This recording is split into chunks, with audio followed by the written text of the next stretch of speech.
Care hospital आने आज NEET care उपर एक सेमिनार था और जो मैंने actually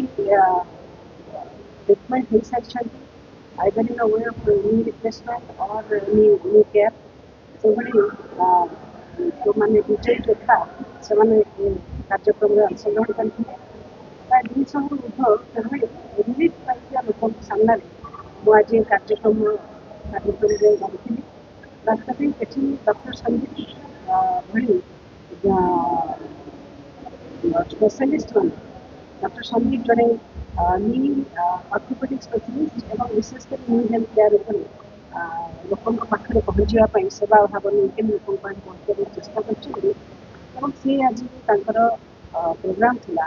the two reach the billion news जो कार्यक्रम ये कार्यक्रम में से चाहती ग्रामीण ओडिशा साधारण लोक आरंभ कर सहरांचल बुद्धिजीवी पर्यंत आंखुर स्वास्थ्य ठीक कर ऑपरेशन केवल तार एकमात्र रेमेडी नुहे ता पूर्वर जड़े व्यक्ति जदि निज फिजियोलोजी विषय ज्ञात हम और निजे जब ट्रिटमेंट नहीं पार निश्चित भाव में आंखु सुस्थ रखिपर असुस्थ व्यक्ति अति कम साधन सेवा जोगे दि जापर सो नी रिप्लेसमेंट कथा ये कथा को लेकर आज कार्यक्रम होता बहुत भल कार्यक्रम होता उद्देश्य भल अच्छी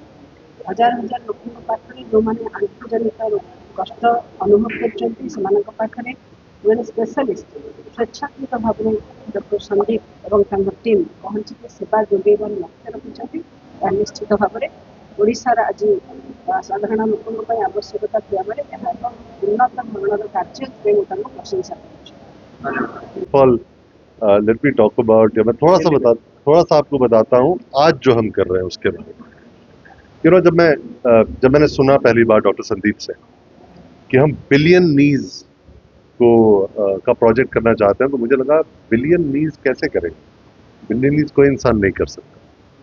और फिर जब मैंने सुना संदीप से इनके सपने के बारे में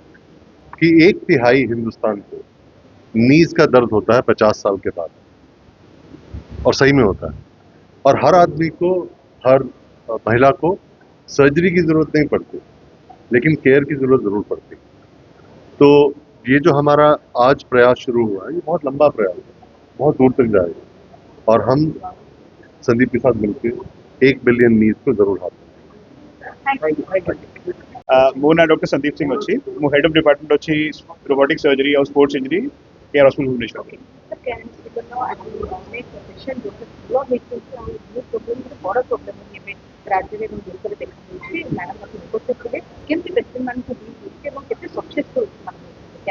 मैडम ये जो प्रोग्राम अच्छी ता ना अच्छी रिसर्जेंस माने जो मानकर नी रिप्लेसमेंट होईची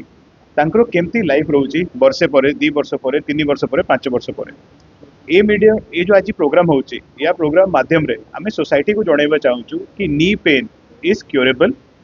90% पेशेंट्स को नी ऑपरेशन दरकार पड़ू नाही, ओनली 5 to 10% पेशेंट्स को ऑपरेशन दरकार पड़ुचे। आज आम गोटे सोशल मेसेज देवा चाहूँ कि नी हेल्थ जो अच्छी एटा लाइफस्टाइल और निजर लाइफ को जब ठीक रखुच लोक ठीक होची।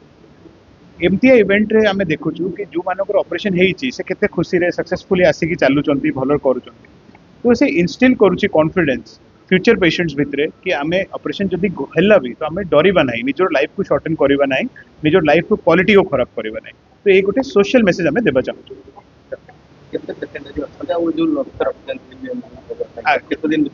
आगे सर आज 200 पेशेंट आसते जो मानकर नी रिप्लेसमेंट होईची, बट जो बिलियन नी प्रोजेक्ट आज मु लॉन्च करिची सेटा बिलियन ऑपरेशन करबा नाही, आमे गोटे सोशल अवेयरनेस एंड आपनकर सहाय्य रे आमे गोटे अवेयरनेस क्रिएट करबा चाहूचु लोक मान भितरे अ बिलियन नी माने एटलीस्ट 1/3 ऑफ इंडिया को आमे टच करबा चाहूचु विथ ए मैसेज कि आमे केमती बोन को हेल्थ रखिबा, केमे आमे नी आंठुओ ये जंत्रणा रहिबा और केमती आमे गोटे स्वस्थ जीवन रहिबा। आमे ऑपरेशन विषय कथा करबा आसुनु आज आमे आसचु जो बिलियन नी प्रोजेक्ट आप यार वेबसाइट भी चेक करि परिबे thebillionkneeproject.com ता भितरे आमे जाइकी ओडिशार विभिन्न एरियाज को जाइकी पेरिफेरी को जाइकी लोक मानकु एजुकेट करिवा तांको गाइड करिवा कि केमती से माने स्वस्थ रहिबे केमती निजरो हेल्थ को ठीक रखिबे देखो किसी तो प्रभु जगन्नाथ भी दया रहिबा दरकार आमे काम करवा स्टार्ट कर देइछु ऑलरेडी आमे चेष्टा करछु किछि वर्ष भितरे आमे पूरा ओडिसा को आ एटलीस्ट ईस्टर्न इंडिया को कवर करियो। नमस्ते।